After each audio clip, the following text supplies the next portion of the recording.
Wow, hey? Are you trying to woo me today? I am. I've even got the flames to draw you in like a moth to the flame. You've beguiled me, my friend.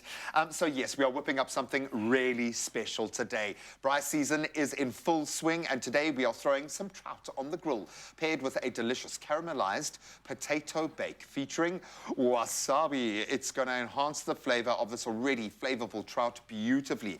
These are two incredible dishes standing alone. Together, something heavenly, divine, It is. in fact. And the thing is, you might be thinking, why pair a potato bake with the braai vibes?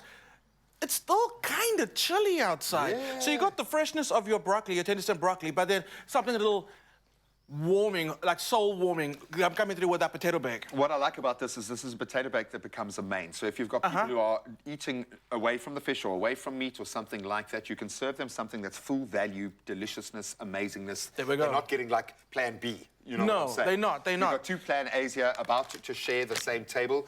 This is just amazing. And It this feels is. like you're scoring unbelievable value. You really are, and it's become my favorite and our favorite at home as well. This trout is so delicious, it's all about the convenience. The butter that's inside there, by the way, it comes with so much butter. You would pay more for the same amount of butter than you would for the fish. Exactly. So we absolutely love this. So all I'm going to do is I'm going to open it up and I'm going to get it on our ever dear braai. I mean, and as delicious as the trout is, it all starts with the sustainability, of course. I mean, Woolworths, it's so important to us. And it's about the fish health, which is something we're talking about a lot lately. Because this is a big thing at the moment. Just because a fish is farmed doesn't mean it feeds in and out of the sustainable equation. Right, okay, exactly. The farming needs to be done on a particular framework within a particular set of rules and standards that I think Woolies have been kind of guiding the way by empowering the farmers to get it Exactly, right. and that's how we're calling it fishing for the future and farming for the future. It's so important, and it's just how we ensure that your kids, your grandkids will be able to enjoy this delicious dish as well. Yeah. That saying of there's plenty of fish in the sea, no, not anymore. All right, let's talk about this potato bake. Right. I feel like potato bakes are so underrated. They are just so delicious, and I feel like we need to be making more of them. Until we need them, and then it's like, oh, okay, what's that one thing that everybody loves? Oh, potato bake. Potato bake, absolutely. So I'm going to ask you to get started with that. We've got some sour cream and cream joining into our mixing bowl. And the wasabi, when I saw originally that our what do we call it? Our kitchen fairy, head kitchen fairy Nicole, developed this potato bake recipe, and she added wasabi to it. And I was like, wow, that's actually great. You're not going to get that intense wasabi burn that you get in your sinuses. Yes, you can. But you're going to get that almost radishy background, horseradish background. And it works so well with this dish. Very clever. It is. Nicole, well done to you. Wasabi goes in, and you can be generous with the wasabi. We're going to go salt. Because you're not just getting one massive hit all on your olfactory system in one go. This is just a layered through kind of aroma of wasabi. Aroma. It's aroma. It's a that secret. Wasabi snuck itself in there. A skinner of wasabi. Okay, cool. So we're going to go in with some garlic powder. Are you? There we go. There we go. There we go. Some onion powder. I put salt in already. And this one is white pepper. There we go. White pepper in. White pepper and potatoes. They a match made in heaven. So what you're going to do is you're going to need to thin this down a little bit. I would add a little bit of water, a little bit of milk, just to thin it down. Can we grab a little bit of water or milk if anyone can? Someone's coming. Someone's coming. Age. So what you're gonna do? All you're gonna do is once you get that mixture together with that water or that milk, a slice of bread and eat it, man. Okay. And. Yo, that's. I think we just came with a brand new dip. Also a baked potato with that in there.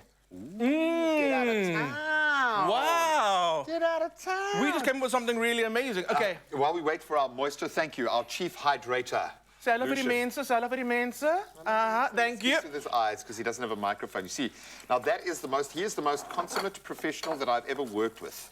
And he talks more than I do, eh? Don't let anyone tell you different. Lucian. But he's the control he used there not to talk because he didn't have a microphone. Okay, cool. I'm gonna give this a good mix.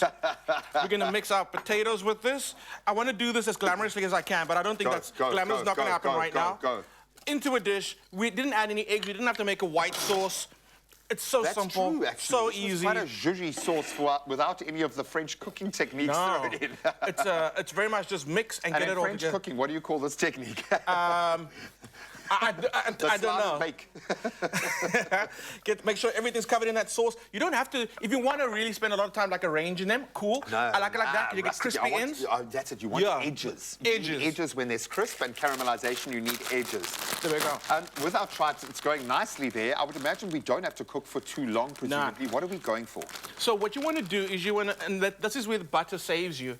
Stops it from overcooking. I generally do go for about 10 minutes aside. Okay. And if you're not sure, pop it in the oven for 5 minutes. Sure. And that's all you do need. I'm gonna... Because you're gifted with a lot of moisture content on the inside, so you're not going to dry it out. No, you're not not going to destroy that meat. In terms of the heat of the coals, obviously you're using small coals here. We want the caramelization, but we don't want to overdo it, right? So it's a medium heat right now, and that's what you're looking for. So what I'm doing also, I'm adding the tenders and broccoli, plus the butter that comes with it. Here's what happens. That butter melts, drips on the coals, creates smoke, but there's herbs and there's garlic in that butter. That's going to permeate through the fish, through the broccoli.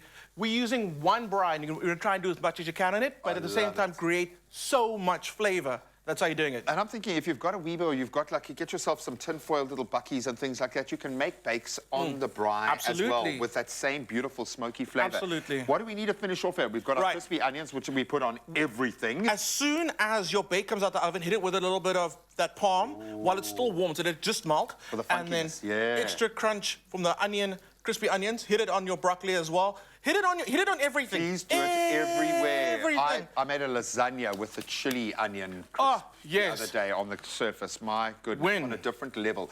This is a high value meal, high nutritional value. The content, what you're getting out of here, absolutely beautiful. This is 5-star, buddy. Hey? That's how you chase a sirloin on the braais. This is the only way you can follow up a piece of meat like that, is with a beautiful, exquisite piece of fish, and it's the whole trout with a beautiful stuffing, and then, of course, an incredible potato bake that our own chef Nicole drafted the recipe for, and it is astounding. So well done to Team Expresso, well done to Team Woolies for pulling this one off. If you want to get your hands on this, shop it right now. This beautiful stuffed whole trout farmed in crystal clear, beautiful spring water from the Franschhoek Mountains. Wow, that is a bougie. And all the way from Lesotho in the Highlands. Wow, these are some bougie trout, man. You can get them for yourself at Woolies, in-store, online, or even using the app. We'll come to you. Can you see the people through the smoke? I can't see anything through the smoke, but I hope you can see us. Beautiful.